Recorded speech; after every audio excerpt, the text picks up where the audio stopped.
Yeah. Greetings, good people. What's up? What's happening? Welcome to Champions Network. Today I'm joined with Taka Zida Chigodora right about now. So we're just going to be covering some of the few stories that have been happening today, like what has happened at the court today, but we're also going to be covering what's going on in the Harare, in the Harare City Council. We all know that these guys are being checked for corruption. There's an investigation going on there now. At least $1 million has disappeared in the Harare City Council. This 1 million in particular is for the parking tickets. Then the US Army has spoken on Zimbabwe. There is an ongoing AFRICOM conference in Botswana, but Zimbabwe is not there, right? So the United States of America has spoken on the message. So what we're going to do right now, we're just going to watch the videos, then we review them. In leadership, because of some of the policies in Zimbabwe, our National Security Council said, they're not to be invited to the conference. That's not to say we can't learn lessons from Zimbabwe. I think, and I want to push back on the statement that we are isolating Zimbabwe. That's not the intent. The intent is we come in when we are asked. If an African partner wants support or wants us to help in a certain region, then that's what we help with. And typically, as I mentioned, we lead with development and USAID and their support to NGOs. If an African partner wants support from the military, we typically start with training, with small exercises to see, how can we use best practices from each.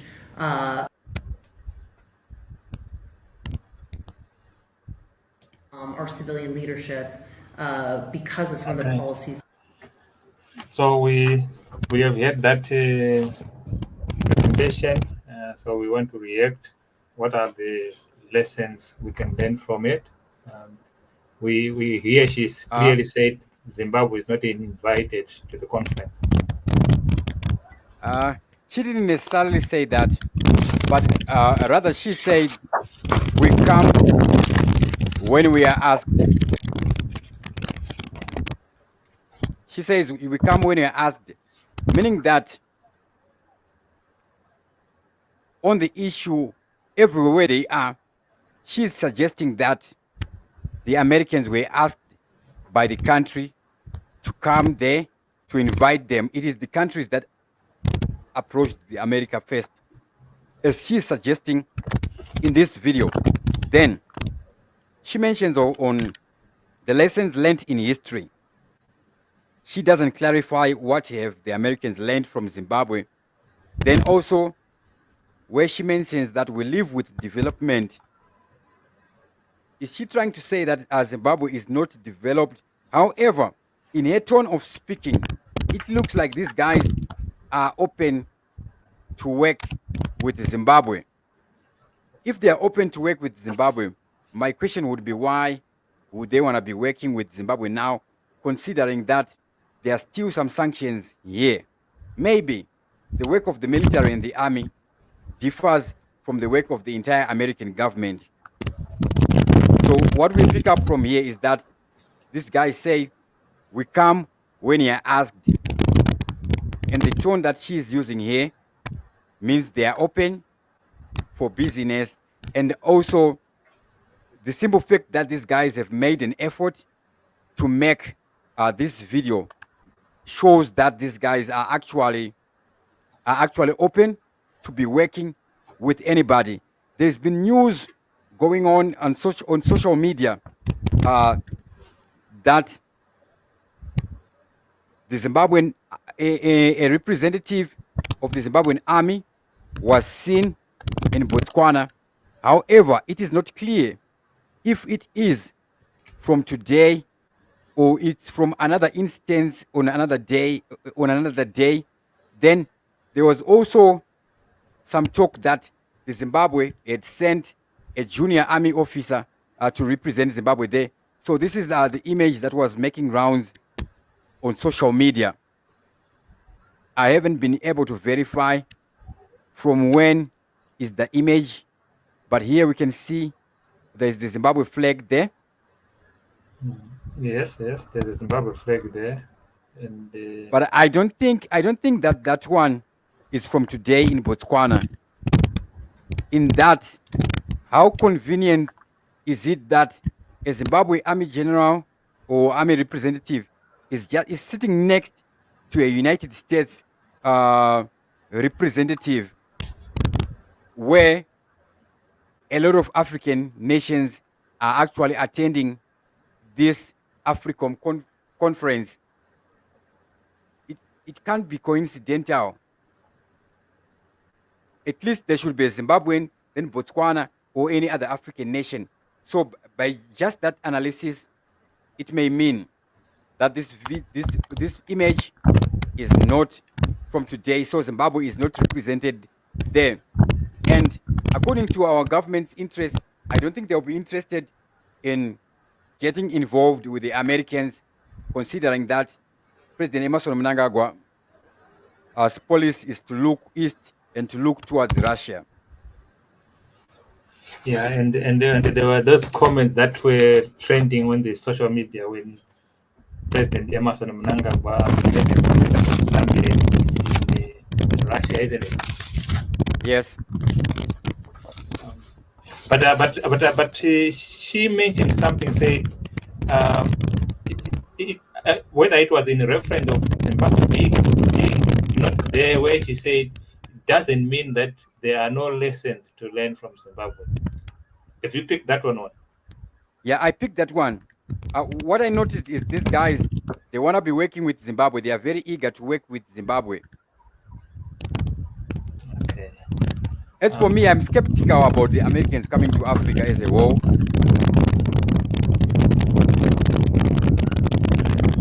Yes, they are skeptical. Can you Because they are elaborate losing on grip elsewhere in the world. Now they are looking towards Southern Africa. Okay. Remember, they've been kicked out of West Africa. Now, the only place to go is Southern Africa.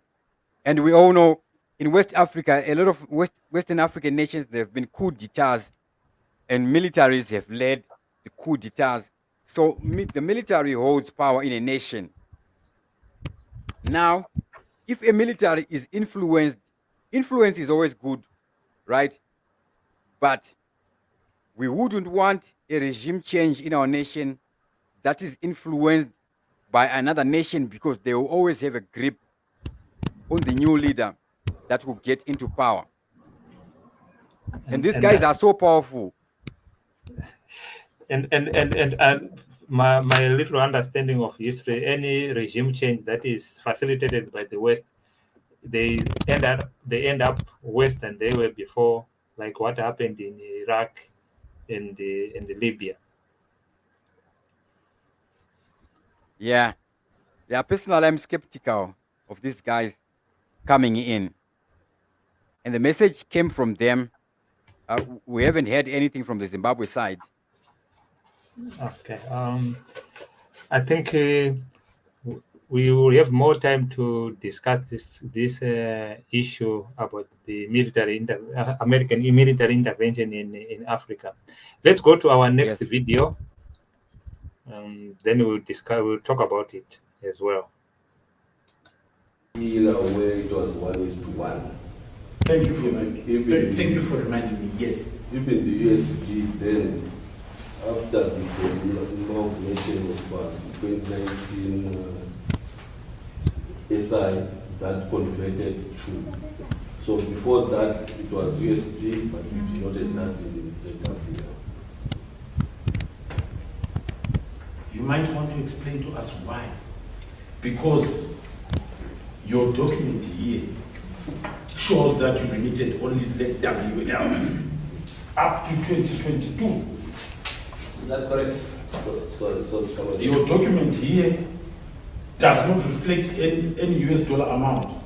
You indeed mentioned 1-to-1, but the document reflects that from 2017 to 2022, you remitted ZWL, even 2023, actually. It's not correct. For 2023, Okay, 2022. it was ZWL, and that is the amount which we have received. We give the full form in which we have received that money. Are you suggesting before this commission that during the period indicated here, you never received US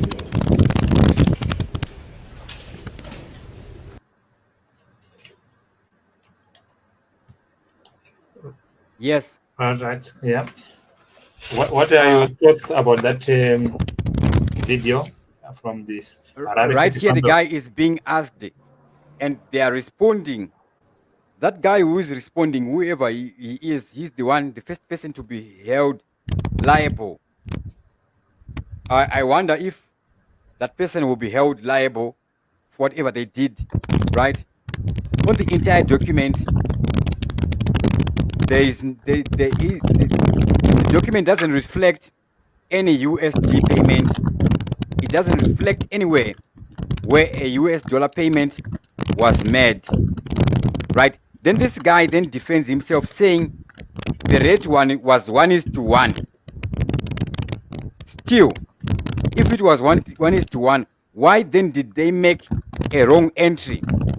In that, if they made the deposits in US dollars, of course it was 1:1, but the RTGS later lost its value, meaning now the money as of 2022 is valueless money.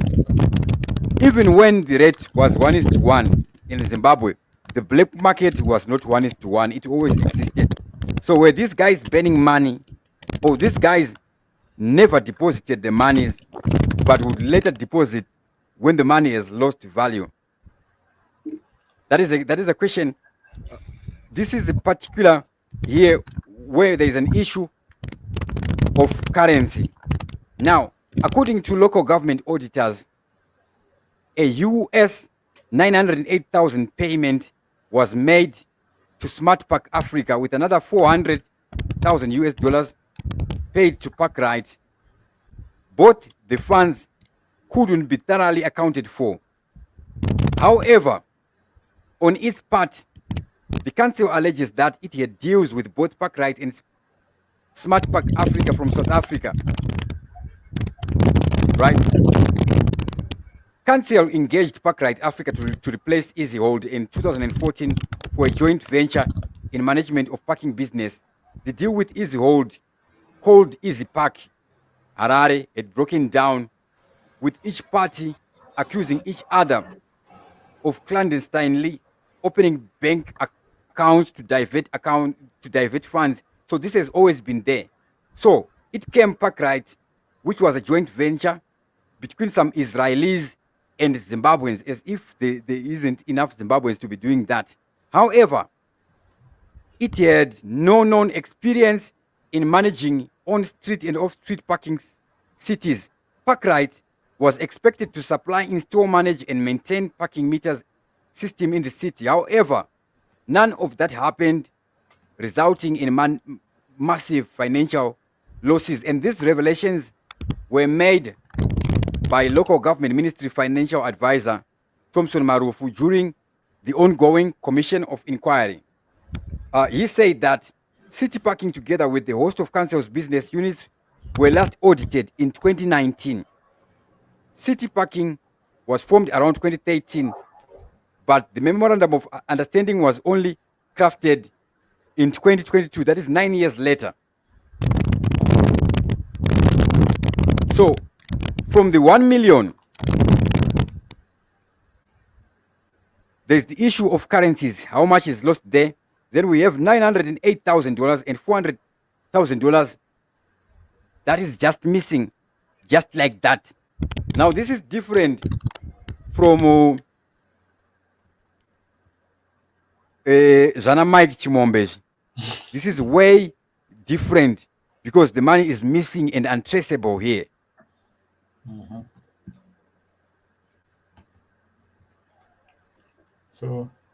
So in Zimbabwe now we have got a cancer of money going missing. It's either mismanaged or unscrupulous deals, tenders.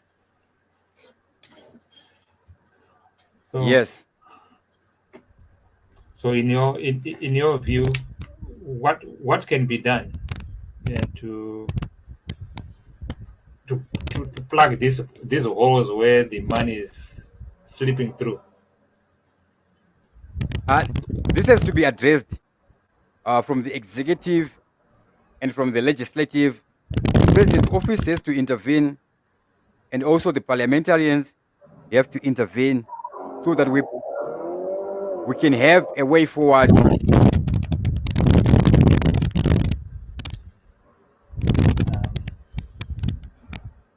I think I think our viewers can take a view of what do they think of these two stories that we've discussed today. The US military intervention in Africa, the $1 million that disappears Yes. through corruption, whilst we have got hospitals without medication, and our roads are all with potholes. I think it would have done quite a great deal of work in terms of repairing our roads in the city of Harare. What do you think, Dr. Clarence? Yeah. There's need for the government to intervene seriously and straight up. There's need for something new to be set up to deal with these cases in particular, because this is the only little corruption that we know of, the little corruption that we have heard of. What more? The things that we don't know of, because right now the money is missing, but it's untrackable. Who is liable? Who did what with it? So in cases like this, all those guys should be fired. Yeah, I agree. They should be fired, but I think the corruption is gone way deep. So there's no one who is has got integrity to fire the other because they are corrupt in their own ways. So, but the viewers, this is what we were discussing this evening. This is your channel, Champions Network TV. We will be bringing more stories that we will discuss, and we will. If you want to join us, you can just give us a message. Then we can send you a link, and you can join us, and you can contribute to whatever topic we'll be discussing. Your final All right, thoughts, thank you. Dr. Clarence. I've got nothing. Otherwise, thank you to everybody who was watching us live. Thank you. We have got 3 viewers on the stream. So thank you so much. We'll catch up again.